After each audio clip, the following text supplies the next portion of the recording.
तो भाई देखो, क्रिकेट के अंदर अगर किसी को पड़ी हुई डंडी पीछे लेने का शौक है ना, तो वो है पाकिस्तान। इस काम के लिए तो वक्त ही वक्त है। ये तो आप जानते ही होंगे कि वर्ल्ड कप 2023 में जिस तरीके से इंडियन टीम ने परफॉर्म करा है, हर किसी को चौंका दिया है। नहीं, बाकी देश तो चौंक ही रहे हैं, इवन इंडियंस को भी चौंका दिया है कि इतना बेहतरीन आखिर ये लोग कैसे परफॉर्म कर रहे हैं। लेकिन अब जब कर रहे हैं तो कर रहे हैं, सारे बैट्समैन रन मार रहे हैं तो मार रहे हैं, फील्डर्स अच्छी फील्डिंग कर रहे हैं तो कर रहे हैं, राहुल भाई बैटिंग के साथ साथ अच्छी कीपिंग कर रहे हैं तो कर रहे हैं, बॉलर्स विकेट ले रहे हैं तो ले रहे हैं, पेसर्स हो गए चाहे स्पिनर्स हो गए, भैया फाड़ के रखे हुए हर बैट्समैनों की तो रखे हुए हैं। हम क्या कर सकते हैं, ये लोग इतने अच्छे हो गए हैं। लेकिन पाकिस्तानियों को ये बात बिल्कुल बर्दाश्त नहीं हो रही है, इसीलिए बीच बीच में लोग क्या करते हैं, एक्सक्यूज देते हैं। कैसे एक्सक्यूज देते हैं? दो कौड़ी के। कभी कहते हैं हमारा गाना नहीं बजता है, कभी कहते हैं हमको प्रोटीन नहीं मिलता है, कभी कहते हैं हमको क्राउड सपोर्ट नहीं करता है। क्यों करेंगे वे तुमको सपोर्ट? इंडियन क्राउड तुमको सपोर्ट करेगा क्या? हालांकि कुछ दो कौड़ी के चिरमुए हैं इंडिया में जो ऐसी हरकतें करते हैं, मन करता है तो कान के नीचे लगा दें, लेकिन क्या कर सकते हैं, थोड़ा सा तहजीब में रहना पड़ता है। लेकिन फिलहाल देखो, बात यहां पे मैं इंडियन क्राउड की नहीं कर रहा हूं, बात कर रहा हूं मैं पाकिस्तान की। और पाकिस्तान में किसकी? हसन रजा की। हसन रजा ने क्या स्टेटमेंट दिया था, याद है ना? पहले यह कह दिया था कि इंडिया वाले जो है वो बीच बीच में बॉल बदलते रहते हैं, लेकिन उसके बाद तो हद ही कर दी थी। उसके बाद यह कह दिया था कि जो बीसीसीआई वाले हैं वो डीआरएस को कंट्रोल कर रहे हैं, अपने हिसाब से डीआरएस में जो बॉल होती है उसको कहीं भी घुमा देते हैं। अब देखो, जब से ये फालतू स्टेटमेंट हमारे सामने आए थे ना, सब्र का बांध टूट चुका था, गुस्सा हर किसी को आ रहा था। लेकिन जैसा मैंने कहा, हर किसी ने तहजीब के चलते थोड़ा सा अपने गुस्से को कंट्रोल करा हुआ था। लेकिन कल के दिन शामी भाई ने कहा कि अब ज्यादा हो गया है। बहुत होगी तेरी छप छप छप छप। अब देख। शामी भाई कल के दिन अचानक से अपना इंस्टा अकाउंट खोलते हैं और एक स्टोरी डालते हैं जिसमें लिखते हैं कि शर्म करो यार, गेम पर फोकस करो, ना कि फालतू बकवास करो, कभी तो दूसरे की सक्सेस को एंजॉय कर लिया करो। छी यार, आईसीसी वर्ल्ड कप है, आपका लोकल क्रिकेट टूर्नामेंट नहीं है और आप प्लेयर ही थे ना। वसीम भाई ने समझाया है, एक्सप्लेन किया था, फिर भी अपने प्लेयर अपने वसीम अकरम पर यकीन नहीं है आपको, अपना तारीफ करने में लगे हैं। जनाब आप तो जस्ट लाइक वाओ। मतलब शामी भाई यार देखो, सिर्फ लेनी थी, आपने तो कह के ले ली। नहीं, इन लोगों को जूते पड़ने चाहिए थे, लेकिन आपने तो भिगा के जूते मार दिए। लेकिन भाई तुमको पता है यहां पे असल ट्विस्ट क्या है? असल ट्विस्ट ये है कि कल के दिन जैसे ही मोहम्मद शामी जवाब देते हैं उस दो कौड़ी के इंसान हसन रजा को, जो ये फालतू फालतू के एलिगेशन लगा रहा था जिससे इंडिया की ये परफॉर्मेंस पच नहीं पा रही थी, तो जैसे ही मोहम्मद शामी उस चिरमुहे को जवाब देते हैं, पूरी की पूरी इंडियन टीम आ जाती है और पूरी की पूरी इंडियन टीम पाकिस्तान को ऐसा जवाब देती है कि आने वाले लगभग 2.5-3 करोड़ साल तक मुझे नहीं लगता कोई पाकिस्तान इंडियन प्लेयर्स के ऊपर कुछ भी बोल पाएगा। मेरा मुंह से निकल गई, मेरी जबान टूट गई यार। क्या कर रहा है? क्या कर रहा है? अब इससे पहले कि मैं उन इंडियन प्लेयर्स का जवाब आप लोगों को सुनाऊं, आप लोग मेरे एक सवाल का जवाब दीजिए कि अभी तक आपने राहुल दादा के टेलीग्राम चैनल को ज्वाइन करा है कि नहीं करा है। देखो, अगर आपने ऑलरेडी कर लिया है तो कल के दिन आप ये जानते होंगे कि स्टोक्स जो है वो चलने वाले हैं, क्योंकि राहुल दादा ने क्लियर कह दिया था कि आज के मैच में स्टोक्स जो है वो चलेगा ही चलेगा। तुम्हें लगता है कि मैं हर बार मजाक करता हूं? मजाक नहीं करता हूं, खुद जाके ज्वाइन करके देखो भाई। फ्री में सिर्फ व्हाट्सएप कर दो, हाय लिख दो, कह दो मेरे को एक्यूरेट प्रेडिक्शन बता दो, उसके बाद ऐसी ऐसी प्रेडिक्शन आएंगी, आंख बंद करके चाहे टीम बनाना, चाहे कुछ भी प्रेडिक्ट करना हो प्रेडिक्ट करना कि क्या स्कोर पड़ेगा, कौन बैट्समैन क्या रन मारेगा, कौन बॉलर कितने विकेट लेगा, कौन ज्यादा रन मारेगा, कौन ज्यादा विकेट लेगा, क्या स्कोर टोटल इस पिच पे पड़ सकता है, कौन टीम जीत सकती है। सारी प्रेडिक्शन तुमको व्हाट्सएप पे मिल जाएंगी, फिर उन प्रेडिक्शन का इस्तेमाल करना और पैसा कमाना। भाई इतना ही आसान होता है। तुम्हें लगता है ना मजाक करते हैं, तो भाई टाइम मत वेस्ट करो, कुछ मैचेस बचे हैं, थोड़ा सा मौका बचा हुआ है, इसीलिए रोज बताता हूं जाके टेलीग्राम चैनल ज्वाइन कर लो, वरना व्हाट्सएप कर लो, फ्री में भैया सारी इंफॉर्मेशन आएगी। फिर चलते हुए मैच में पैसा ही पैसा बाबू भैया। पर अब चलो उस जवाब के बारे में बात कर लेते हैं कि शामी ने तो जवाब दे दिया, नहीं शामी ने तो बहुत ही बुरे तरीके जवाब दे दिया कि हसन रजा बस रोए जा रहे हैं, रोए जा रहे हैं, रोए जा रहे हैं। लेकिन अब मैं बताता हूं कि पूरी इंडियन टीम ने क्या जवाब दिया है। जहां शामी ने शब्दों से जवाब दिया था, इंडिया इंडियन टीम ने जवाब दिया है कर्मों से, और बहुत ही बुरे तरीके जवाब दिया है, क्योंकि कल के दिन हमारे सामने आती है आईसीसी की अपडेटेड रैंकिंग, और वो सीन हमें देखने को मिलता है, वो दृश्य हमें देखने को मिलता है जिसका इंतजार लंबे वक्त से चल रहा था। हालांकि अभी हमारे लिए रैंकिंग उतना मैटर नहीं करती है, लेकिन भाई अब जब सब कुछ अच्छा हो रहा है तो दिक्कत की क्या बात है। तो बात करें अगर रैंकिंग की, कल के दिन शुभमन गिल बाबर आजम को नंबर 1 रैंकिंग पे लात मार के बाहर करते हैं और खुद आ जाते हैं नंबर 1 पे। बात करें अगर यहां पे ओवरऑल रैंकिंग की,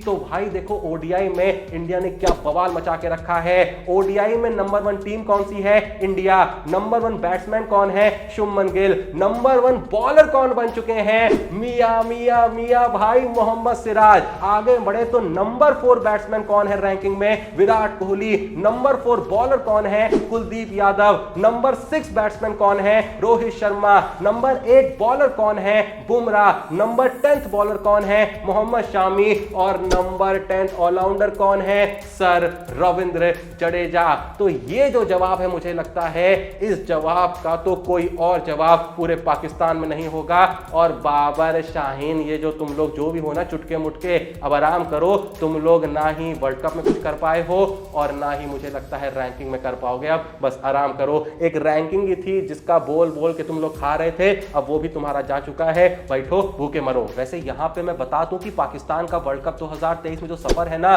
वो खत्म नहीं हुआ है। आज के दिन जो मैच हो रहा है न्यूजीलैंड का, कुछ भी करके न्यूजीलैंड को वो मैच जिताना ही जिताना है, जिताना ही जिताना है, और अच्छे खासे अंतर से जिताना है। क्योंकि न्यूजीलैंड चाहे मैच जीत भी जाए तब भी पाकिस्तान पहुंच सकती है अगर वो अच्छे खासे रन रेट के साथ अगला मैच जीतती है। और फिलहाल देखो पाकिस्तान फॉर्म में आ चुकी है। फकर जमान जब से आए हैं, लंबे लंबे छक्के मार के लंबे लंबे अंतर से टीम को जिताए जा रहे हैं। हालांकि बाबर आजम ने अपनी बैटिंग से पूरा कंट्रीब्यूट करने की कोशिश करी है कि कुछ भी करके ज्यादा रन रेट पाकिस्तान के हाथ ना लगे, लेकिन फकर जमान भाई अलग ही लेवल पे खेल रहे हैं। तो आज का मैच तो न्यूजीलैंड को जिताना ही जिताना होगा, क्योंकि अगर न्यूजीलैंड हार गई ना तो पाकिस्तान अगला मैच जीतते ही सेमीफाइनल में पहुंच जाएगी, और कसम से ये बिल्कुल ही मेरे को पसंद नहीं आएगा। हालांकि इंडिया वर्सेस पाकिस्तान मैच देखने को मिल जाएगा, एक बार फिर से हम पाकिस्तान को भारत के हाथों हारते हुए देख पाएंगे, लेकिन फिर भी भाई 0.00001% भी मेरे को रिस्क लेना ही नहीं है, लेना ही नहीं है। वैसे रिस्क से याद आया कि अभी कुछ दिन पहले हमें वर्ल्ड कप 2023 की सबसे बड़ी कंट्रोवर्सी देखने को नहीं मिली थी शाकिब अल हसन और एंजिलो मैथ्यूज के बीच, जहां मैथ्यूज को टाइम आउट के चलते पवेलियन भेज दिया गया था, जिसके बाद बहुत सारी भसड़ हुई थी श्रीलंका और बांग्लादेश के बीच। तो कल के दिन क्रिस वोक्स जब बैटिंग करने आए थे,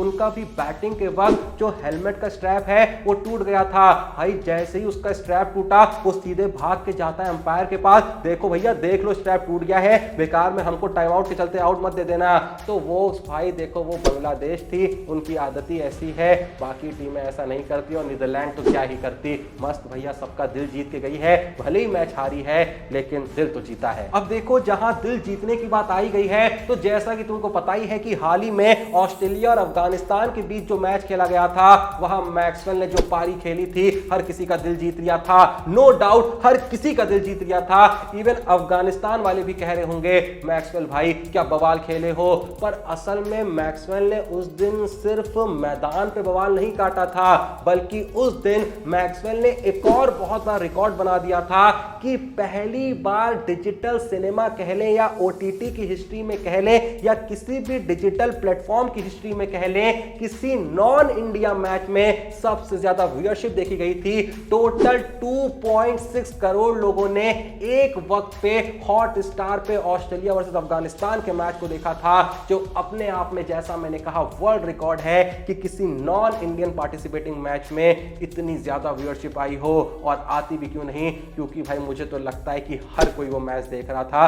बस कोई अगर नहीं देख रहा था ना, तो भाई या तो उसको उस मैच के बारे में पता ही नहीं था, या फिर उसकी किस्मत बहुत ज़्यादा ख़राब है, क्योंकि उसने वो मैच नहीं देखा जो आने वाले लगभग 250-300 साल तक तो उसे याद ही रहता, हम मरने के बाद भी याद रहता नहीं। वैसे तुम्हें पता है कि इस ऑस्ट्रेलिया वर्सेस अफगानिस्तान मैच को देखने के लिए सचिन तेंदुलकर और विराट कोहली दोनों साथ में पहुंचे थे, नहीं पता था क्या? लो देखो, हैकर है भाई, हैकर है भाई साहब, इसको बोलते हैं हैकिंग। लेकिन भाई पता है, देखो ये सत्य है कि उस मैच में जो सबसे शानदार चीज घटी थी वो मैक्सवेल की पारी थी। पर पता है, जब ऑस्ट्रेलिया की इनिंग चल रही होती है उस वक्त पे कमेंट्री में एक वक्त पे मौजूद होते हैं रिकी पॉन्टिंग, और रिकी पॉन्टिंग की तरफ से एक स्टेटमेंट सुनने को मिलता है जहां वो कहते हैं कि any other cricket fan other than Indian fans wouldn't want Virat Kohli to play the next world cup. यानी रिकी पॉन्टिंग ये कह रहे थे कि अगर कोई इंसान इंडियन क्रिकेट का फैन नहीं है तो वो तो यहां पे यही चाह रहा होगा कि विराट कोहली इसके बाद वाला वर्ल्ड कप नहीं खेले। मतलब समझ रहे हो खौफ क्या है, डर क्या है कि इंडिया को छोड़ के कोई भी देश का अगर कोई सपोर्टर है ना, वो इस समय यही चाह रहा होगा कि भाई जब भी अगला वर्ल्ड कप हो तो इंडियन टीम में विराट कोहली का चेहरा देखने को नहीं मिले, क्योंकि विराट कोहली जब इस टीम में शामिल हो जाते हैं तो इसकी जो स्ट्रेंथ है वो सीधे 100 गुना ऊपर पहुंच जाती है। और हमारे ही देश में कुछ मूर्ख लोग हैं जो विराट कोहली को सेल्फिश कहने में लगे हैं। मतलब शर्म आती है मुझे। मतलब कुल मिला के मैं ये कहना चाह रहा हूं कि रिकी पॉन्टिंग जो कह रहे हैं ना वो गलत कह रहे हैं। ऐसे सिर्फ देश के बाहर के लोग नहीं हैं, ऐसे सिर्फ इंडिया के बाहर के लोग नहीं हैं जो ये नहीं चाह रहे हैं कि विराट कोहली वर्ल्ड कप 2023 के बाद वाला वर्ल्ड कप ना खेले। इंडिया में भी कुछ लोग हैं जो पता नहीं क्यों 2 कौड़ी का दिमाग रखे हुए हैं, जो अंदर ही अंदर ये चाहते हैं कि विराट भैया अगले वर्ल्ड कप में ना दिखें। लेकिन उनका जो ख्वाब है ये घंटा पूरा नहीं होगा। अगर विराट भैया आप कुछ अलग ही मूड बना के बैठे हैं तो फिर क्या ही कर सकते हैं। अब देखो भाई, जहां इस बात पे बहस चल रही है कि विराट कोहली अगला वर्ल्ड कप खेलेंगे या नहीं खेलेंगे, तो वहीं पे कुछ लोग इस बात पे बहस करते हैं कि रोहित शर्मा अगला वर्ल्ड कप खेलेंगे या नहीं खेलेंगे। ज्यादा चांसेस तो ये है कि नहीं खेलेंगे, क्योंकि रोहित शर्मा तब तक 40 साल के हो जाएंगे। अब वो खेलना चाहे तो खेल भी सकते हैं, क्योंकि जितना शानदार इस वर्ल्ड कप में खेल रहे हैं लॉजिकली तो उनको अगला वर्ल्ड कप भी खेलना चाहिए। बाकी तो वक्त ही बताएगा कि रोहित शर्मा को खेलना चाहते हैं नहीं खेलते हैं, और अगले वर्ल्ड कप तक उनका बल्ला किस तरीके से परफॉर्म कर रहा है। लेकिन फिलहाल देखो, वर्ल्ड कप 2023 में रोहित शर्मा का क्या बवाल चल रहा है वो तुम सिर्फ इस बात से समझ सकते हो कि रोहित शर्मा ने इस वर्ल्ड कप में कितना बड़ा रिकॉर्ड बनाया है कि भाई आने वाले वक्त तक कोई मुश्किल से उस रिकॉर्ड को तोड़ पाएगा। Rohit Sharma world cup history के ऐसे पहले बैट्समैन बन चुके हैं जिन्होंने एक ही वर्ल्ड कप के एडिशन में 400 से ज्यादा रन मारे हो, और ये 400 से ज्यादा रन 120 से भी ज्यादा स्ट्राइक रेट के साथ मारे हो।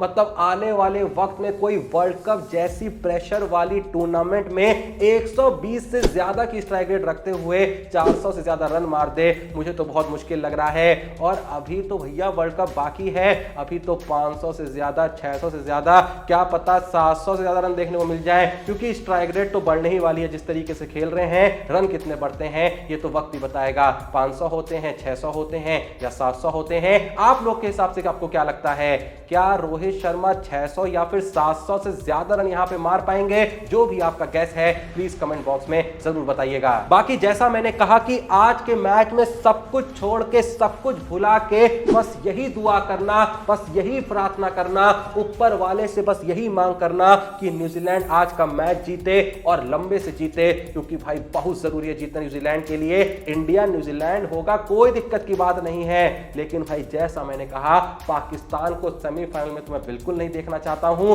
क्योंकि फिर वो सेमीफाइनल में आएंगे, भारत से हारेंगे, बहुत सारे मुझको पंचेस लिखने पड़ते हैं। क्योंकि पाकिस्तान के मैच के बाद ना कुछ ज्यादा ही मेरे को तलब मच रही होती है कि मस्त मस्त यहां पे चुटकुले मारूं उनके ऊपर, मस्त ट्रोल करूं, तो मैं इतनी मेहनत नहीं करना चाहता हूं। तो प्लीज भाई आज कुछ भी करके न्यूजीलैंड वालों जीत जाना। वैसे आप लोग इस बारे में क्या सोच रहे हैं कि न्यूजीलैंड को ही सेमीफाइनल में पहुंचा दिया जाए, या फिर एक बार फिर से बाप और बेटे का मुकाबला सेमीफाइनल में देखा जाए? जो भी आपका दिल यहां पे कह रहा है कमेंट बॉक्स में जरूर बताइएगा। और जल्दी से जाके भैया जब न्यूजीलैंड के मैच में शिद्दत के साथ ये तुम उम्मीद रखने वाले हो कि न्यूजीलैंड आज का मैच जीते, तो लगे हाथ क्या लगे हाथ ज्वाइन कर लेना राहुल दादा का Telegram channel. WhatsApp number screen पे है, सिंपली जाके व्हाट्सएप कर देना, एक्यूरेट प्रेडिक्शन उनसे मांगना और उस प्रेडिक्शन का इस्तेमाल करके चलते हुए मैच में पैसा ही पैसा छापना। भाई देखो सिर्फ बातें नहीं करता हूं, एक बार जाके टेलीग्राम चैनल ज्वाइन करो, तुम खुद कहोगे कि इतनी एक्यूरेट प्रेडिक्शन राहुल दादा तुम देते कैसे हो। बाकी वीडियो पसंद आई लाइक करना, चैनल को सब्सक्राइब करना। मिलते हैं नेक्स्ट वीडियो में, तब तक के लिए जय हिंद, धन्यवाद।